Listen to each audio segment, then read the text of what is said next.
I think as humans, we're just fascinated by extreme events. And in New England, the biggest extreme events that we experience are really big floods. And that really hit the social consciousness with the 1938 hurricane and the massive flooding that we experienced across our communities. Not one community, but almost all of the communities. I just remember coming downtown and seeing the river through all the streets of town. It was a huge flood. And of course, we didn't have the McDowell Dam at that point.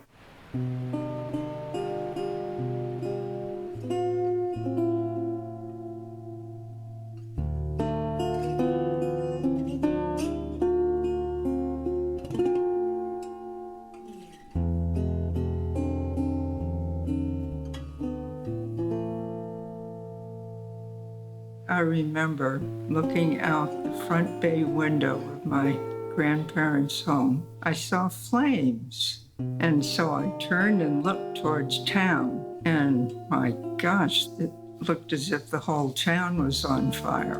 Now that scared me.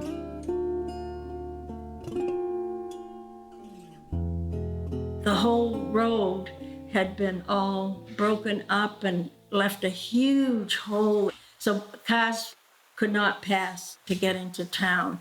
Then I remember just in the next morning when we got up and went to walk down to the street and looked across at Putnam Park and all the trees that were down, and it was just an eerie day.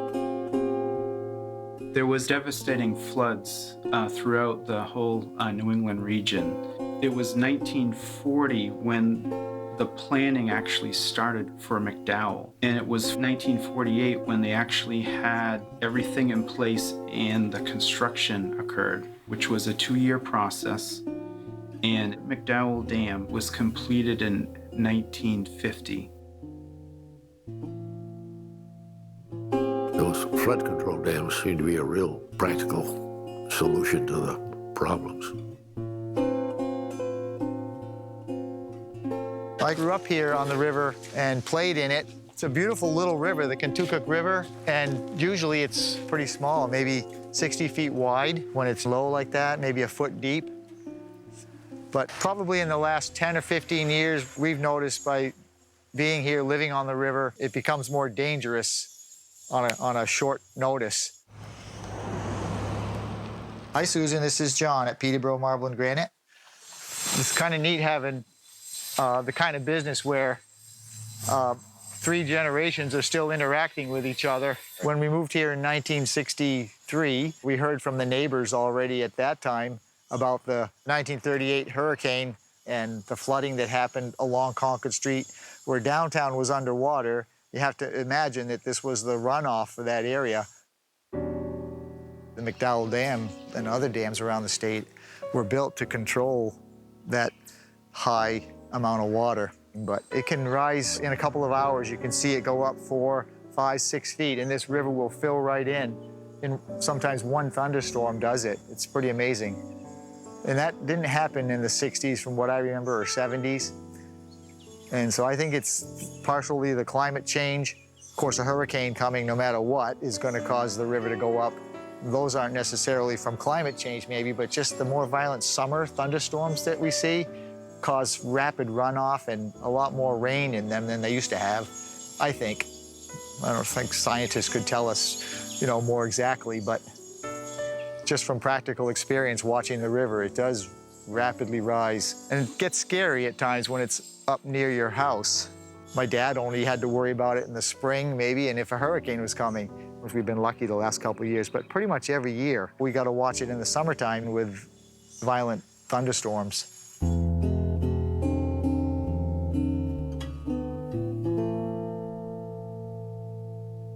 Located in the southwest corner of New Hampshire, the town of Alstead is home to almost 2,000 people. On Sunday, October 9th, 2005, the town was devastated by a flood. 4 people were killed and over 35 homes were destroyed. Rain had fallen hard throughout the weekend and a lake began to form in a horse field above a culvert, unable to handle so much water. This culvert ran beneath 30 feet of gravel and dirt that formed a roadbed for Cooper Hill Road, where it intersected the State Highway Route 123. About 7 o'clock Sunday morning, the lake topped Cooper Hill Road, the gravel and dirt gave way, and the water surged toward the valley below. Coming down through that valley, there was at least 20 foot of water. I stood out there with a flashlight and there were rocks rolling down the road going by and logs going by. We just kept standing there saying, where is all of this water coming from? It's just the most incredible amount of water. When the wall of water came over, that must have been when it took my home, because shortly after that, they told me that my home was gone, that the river had taken my home. It was a morning that I will never forget. Everybody just tried to comfort each other. And then I think the shock was starting to set in with everybody. It was like, my God, is the town left? That's what they wanted. We didn't know. We had no way of knowing. I was standing over close to Sharon Perry, and I looked at her, and she looked at me, and we both just said, well, there goes our lives. People often talk about 100-year storms. The question is, when it comes a lot or very frequently, it's no longer considered a 100-year storm. We're very confident that humans have put a bunch more greenhouse gas in the atmosphere. And we're very confident that that increase in greenhouse gas in the atmosphere is causing the planet to warm. Now, if we bring that to the last 50 years, of course, we have much more sophisticated instruments to help us detect these changes. And the changes are very real, and they're very much in the last 30 years, really from the 1970s on. And this makes some sense now that we understand the lag time in climate change. So as we emit our carbon dioxide from burning fossil fuels, it takes time for that CO2 or other greenhouse gases to actually affect the Earth's climate. We've seen climate change over the course of the past 100 years across New Hampshire, and it's gotten warmer and it's gotten slightly wetter. But what we've really seen is that we get more rain and fewer events, so we get more extreme precipitation events. And as we continue to develop our communities, we expect there to be more flooding associated with that. But as we get more rain and fewer events, we're also seeing much warmer summers that enhance evaporation. And so we're going to see more floods and more drought at the same time. Over the last 10 years, we've had the scale of the storms that you talked about in 1938. Well, that same amount of rain hit in Irene and the 2005 storm that hit Keene and Alstead. There's no doubt that the 1938 hurricane was a one-off. Those scales of storms are coming more frequently, and we're not going to escape that reality. But they're not going to be one-offs, okay? They're going to be the new normal. Weather Service Norman, this is John. How can I help you? We all know about nor'easters in the winter, but we're seeing a lot of these same type of precipitation events when it's rain as opposed to snow. Those storms are memorable because they exceeded the infrastructure design of the time. And so that's why people remember them, because they caused so much destruction. And there wasn't enough protection for life, property, and same way for Irene, and same way for the 2005 storm and the Mother's Day flood on the coast. I mean, there's a whole series of these things that will stay in people's memory. And so, is this the new normal? Well, you know, we can look at the last 30 years and look at the previous 60 or 70 years, and there's been a major shift. So what we've been experiencing, I think, since probably the late 90s and into the early 2000s is an increase in the number of events that's been really affecting the city. So in 2005, a major storm, 11.25 inches, I think the number was, in around 48 hours.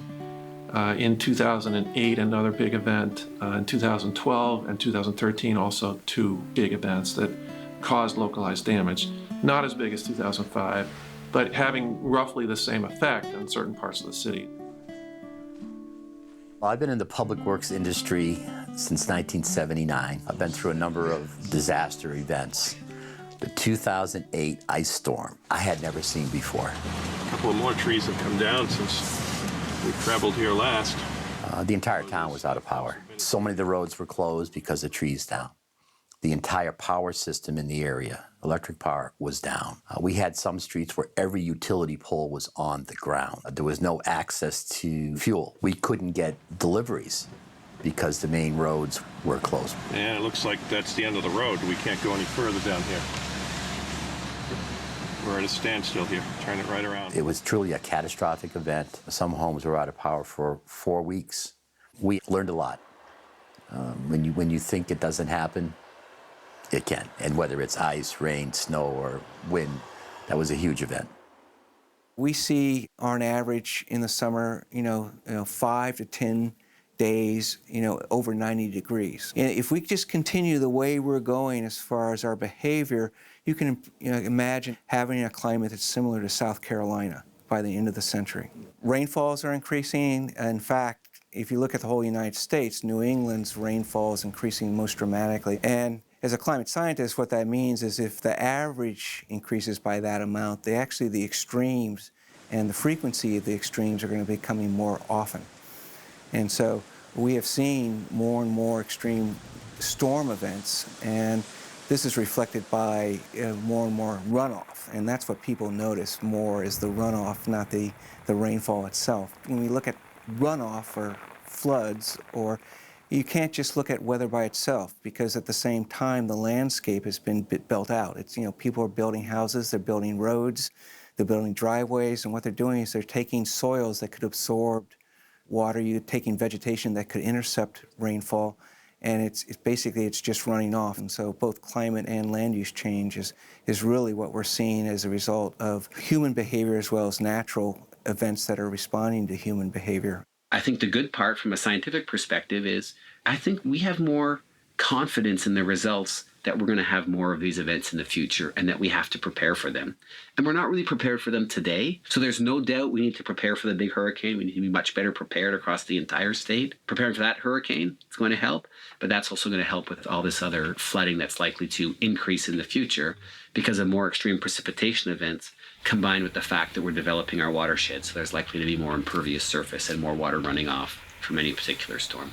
And so we're going to have to think about that in terms of the broad range of infrastructure, and whether that's culverts or dams or the way we design our roads or what we do about our lakes and our reservoirs. There's a significant set of challenges, and we need to start thinking about how we address those in the future now.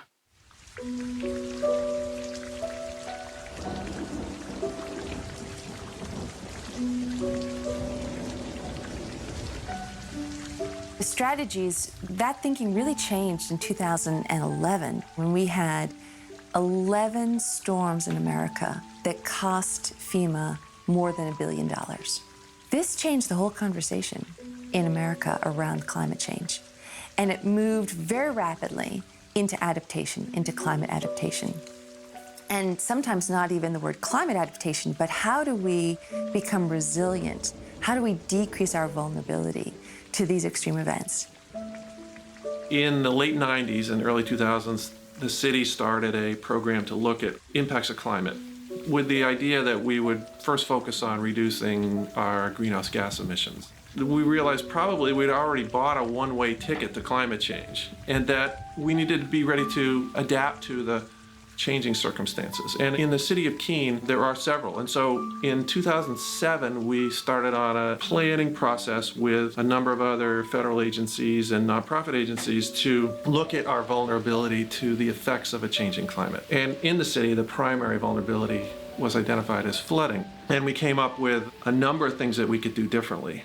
I think Keene is a shining example, both in terms of the development of a greenhouse gas emissions reduction plan that they developed back in the late 90s and early 2000s. But now they're looking at sort of an adaptation plan where they've gone through this vulnerability assessment, and now they're beginning to address problems. And one of the areas they've really focused on is culverts, the size of their culverts and whether or not they were undersized or oversized, and found that many culverts were sized for a precipitation regime that existed in the middle of the last century, but that is no longer the case on the ground. So they've taken an approach where they go through and they are replacing those culverts, not all at once, but whenever they do road work. Whenever there's a project there, they'll upsize the culvert to current or potentially future values for extreme precipitation events. I think it's going to become more and more common to begin thinking this way. In the past, of course, I think we've always looked backwards towards rainfall trends, and that's been the standard through FEMA and the federal agencies for years. And I think what a lot of us are now saying is that we should begin looking forward to the projections about what rainfall's intensity and volume is likely to be. Again, getting the idea of how to properly size your infrastructure.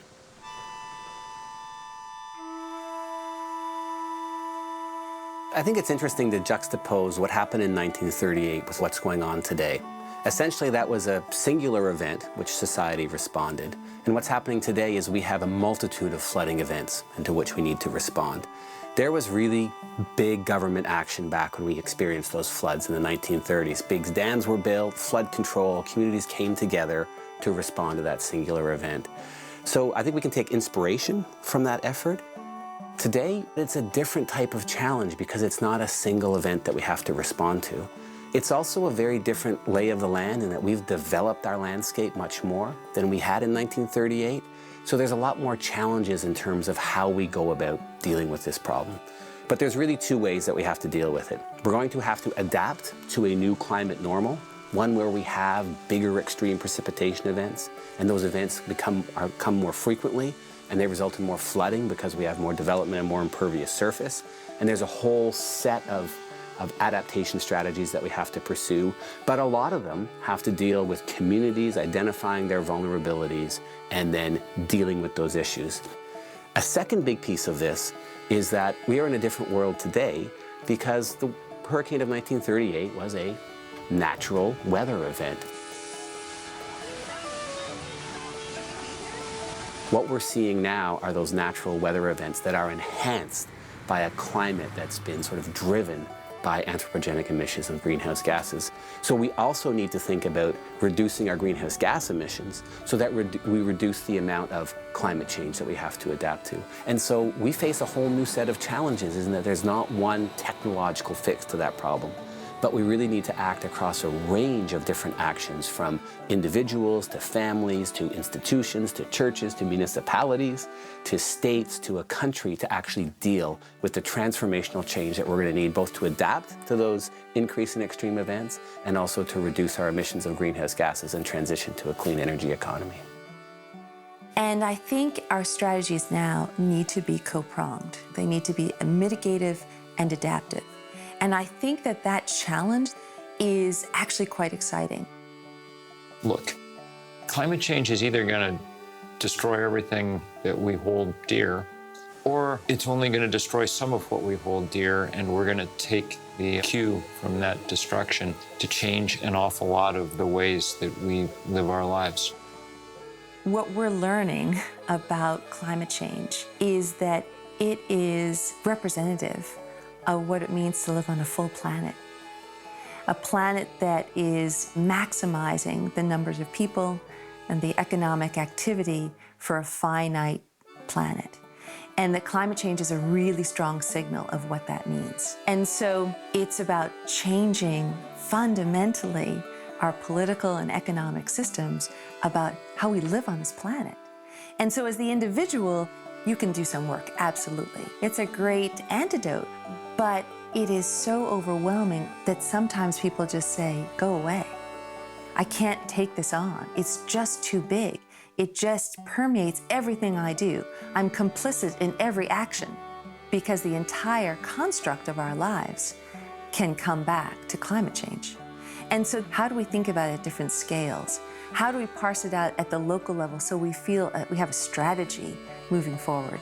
Communities can start here in New Hampshire by a whole range of things that they can do that are really well described in New Hampshire's Climate Action Plan, which was published in 2009. But the start here in New Hampshire is to become much more energy efficient. We are relatively inefficient in the way that we use energy. We have a lot of old houses that are drafty. We have buildings that are built looking at the cost to build the building, not the cost of the operation of the building over the lifetime. The city has placed some emphasis on energy efficiency in buildings. The city itself has made a big investment in reducing its energy consumption through improvements to its buildings. We're putting emphasis on that, trying to give incentives.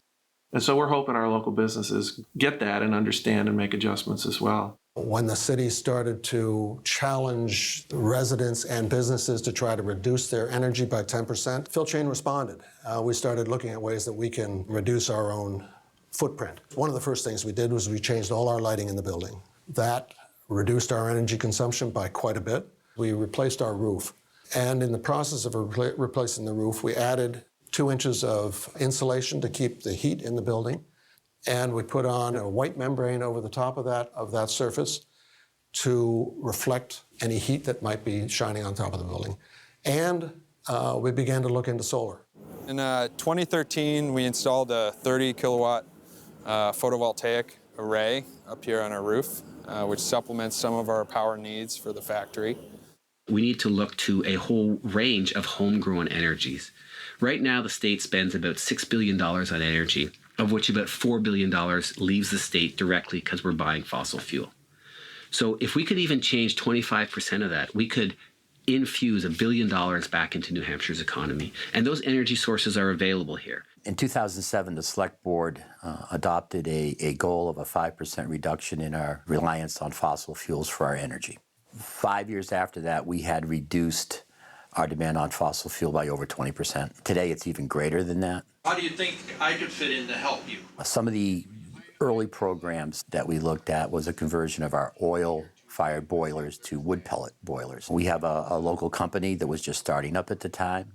Back in 2008, when we started the wood pellet effort, this particular company was run by the owner and one person to help him. Today, there's 17 people in the company, still located in Peterborough. Our police department was the first building that is 100% heated with wood pellets. The townhouse is heated with wood pellets, and the community center are all heated with wood pellets. And most recently, we've supplemented all that effort with a 1 megawatt solar array at our wastewater treatment facility.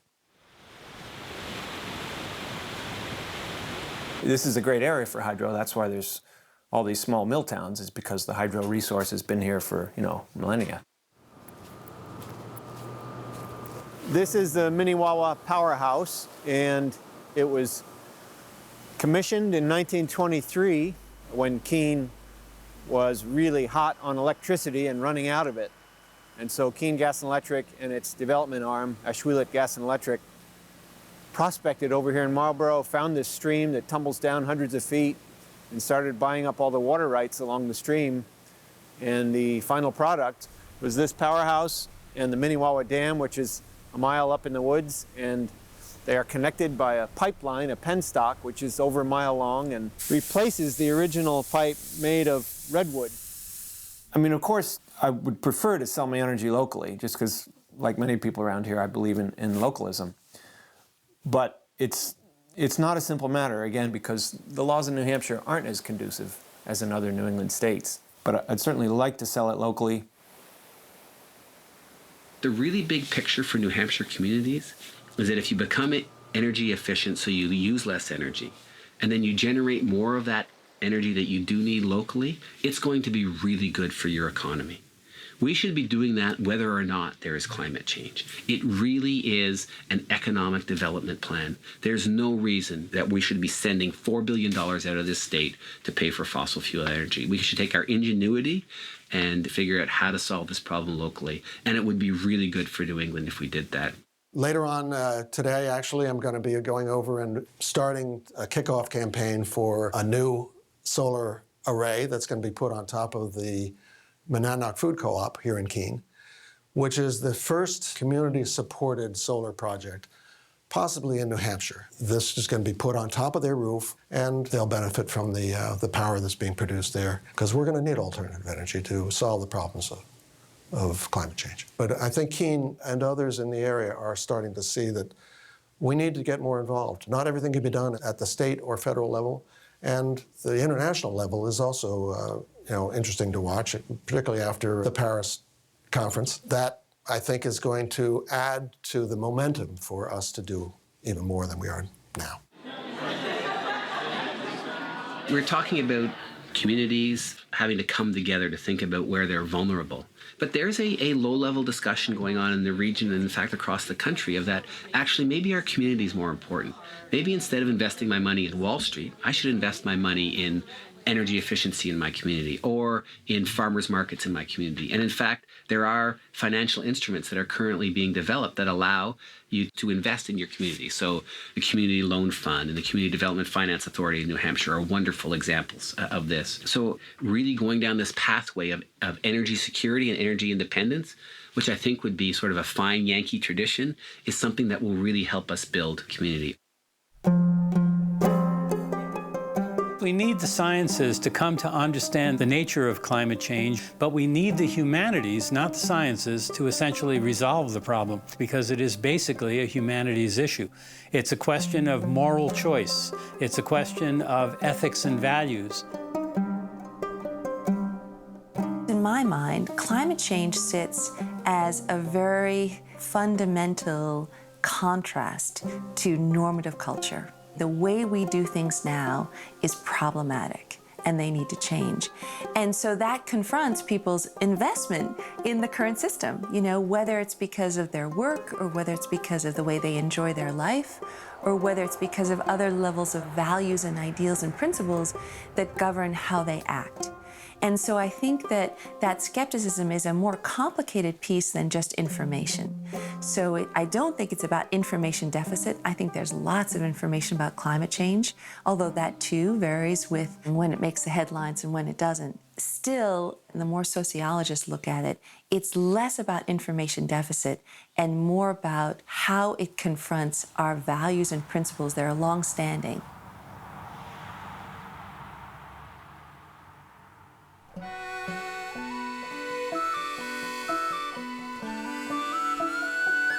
Climate change, among other things, is a message that the heavily centralized, fossil fuel dependent, high consumer culture that we've built isn't working very well, and that it needs to be replaced, and as soon as is possible, by a spread out, decentralized, more localized, more resilient, interconnected economy and society. We have models for that.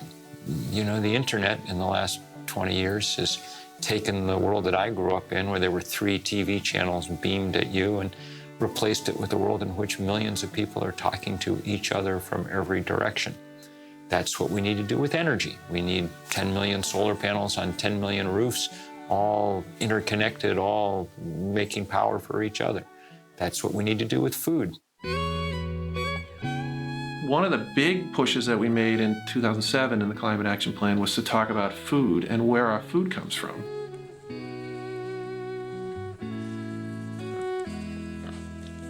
But it became a really central piece to the community's long-term resilience. And so the city has taken some steps to promote the idea of localism, including putting some funding together to help evaluate the feasibility of the food co-op, which has been, of course, constructed right here on the east side of Keene fairly recently. This idea of having a food co-op in Keene has been bubbling up for years. The idea that people really wanted to develop and create a place where they could go and purchase local, sustainably produced foods and really become more involved in their community and be more involved in supporting the local economy here and to just develop a healthier place to live and be. And so those were sort of the original seeds that helped people come together with this idea of something really special that could be created here. I feel really passionate about the work that the co-op's doing in the broader community and the co-op movement on a national level. So the fact that this store is owned by its members, that the profits are basically all retained here in our community by our community members is really important to me. And I think that that's a really important model to look to going forward into the future as well. I'm deeply committed to the ideas about sustainability, organic agriculture, and local food for a variety of reasons, including combating climate change, which I see as one of the biggest issues we're facing right now. Greenhouse gases, carbon emissions, all those things are really mitigated by focusing more on local food closer to home on a regional scale. We live in the midst of a revolution in local food and farming at the grassroots here in New England. The amount of money changing hands in a farmer's market these days is enormous, and it's all cash going from the person purchasing the product, the consumer, directly over to the producer of the product, the farmer. And it's very, very important because the average molecule of food we consume travels 1,500 to 1,700 miles from where it's produced, whether plant or animal, to our dinner table. And that food is produced in large-scale industrial agriculture, which is very, very energy intensive, very carbon intensive. This says that we need to return to where we were in the earlier part of the 20th century and even earlier than that, and make sure that we are able to produce more than a mere 4 to 10% of our food. We just know that the more we grow, the more impact we can have in terms of reducing the mileage that food travels, that people are consuming in our region, the dollars that we're putting into the pockets of the local farmers and their families. I guess generations in the past had farmed, but like many young people in this country, it sort of skipped a generation, I think. The past few years, we've been doubling in size, and there's really a huge need, I think, for what we're doing in the area. So it's, for us, the challenge is just growing the farm fast enough and to keep up with all that. The farmers market's been the fastest growing part of the food economy in our region for some years now. Partly that's because the food tastes good and you can be sure of its safety and so on. But also I think the experience of going to the farmers market is different than the experience we've had in the past.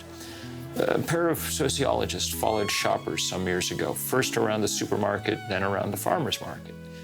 Everyone's been to the supermarket, you know how it works. You walk in, you fall into a light fluorescent trance, you visit the stations of the cross around the supermarket. That's about it. When they followed shoppers around the farmers market, they found that on average they had 10 times more conversations per visit. Not 10% more, 10 times more. That's a big difference. Institutions like that begin the work of reweaving the community fabric that we allowed to become unraveled over this period of hyper-individualism. We're faced with a different way of knowing. We're faced with a different quality of life and a different understanding of what constitutes quality of life. And there are many who would say that the minimalist model, that is, don't accumulate things, is a key to happiness.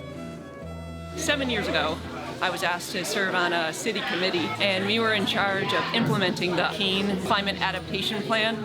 I became really interested in systems thinking and permaculture and just thinking about how we can solve problems together. So the Climate Adaptation Plan, it really is holistic. It's about helping locally owned businesses thrive, food systems thrive, almost anyone who's trying to better our community, make it more sustainable and rich in terms of prosperity. They're involved with making this adaptation plan happen. They just don't know about it.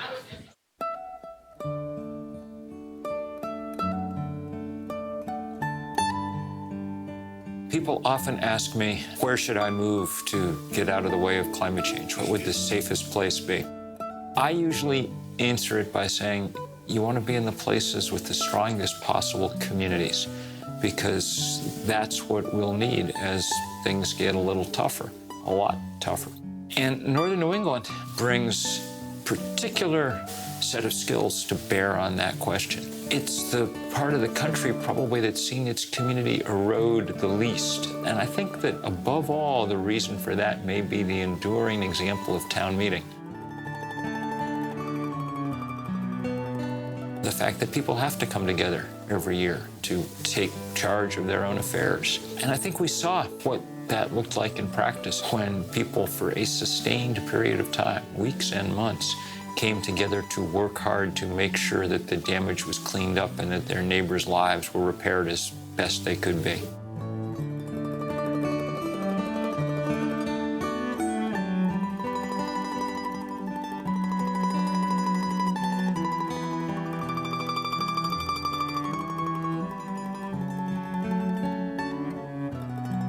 It would be a mistake to think that American society is incredibly happy right now, or that people feel deeply satisfied. The polling data tells us otherwise. Indicates that really Americans professed themselves most satisfied with their lives in 1956, and the percentage has gone downhill since then. The reason I think we're learning more and more is that we spent the last 60 years basically on the project of building bigger houses farther apart from each other. That was what most of America's treasure went to. And that suburbanization created environmental trouble, but it also created social trouble. I mean, we just run into each other less. The average American has half as many close friends as the average American did 50 years ago. That's a big loss. There's not enough iPads on Earth to compensate for that.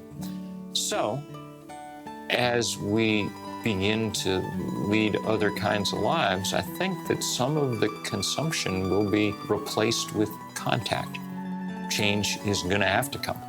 And strong, wise, compassionate, cohesive communities are the things that will allow that change to unfold as gracefully as is possible in a situation where grace is not going to be something to take for granted.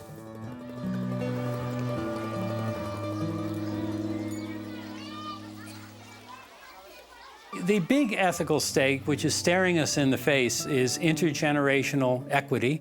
We have a moral responsibility not to destroy the environment so that our children and the children of all other species will not be able to survive.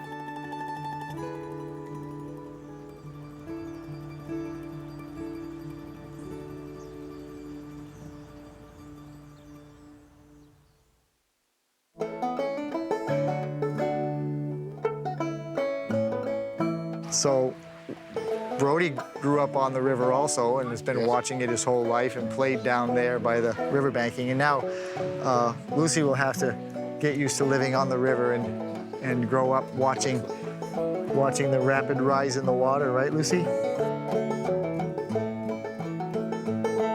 I don't think that my dad or his parents were thinking about the environment as much as we do today. And I think the younger generation is much more in tune and aware of the harm that we might be able to do. Yeah, I think we think about it a lot more than previous generations, and we're trying to be a lot better stewards and hopefully can continue on and learn more about it and pay attention and do a better job for the future generations.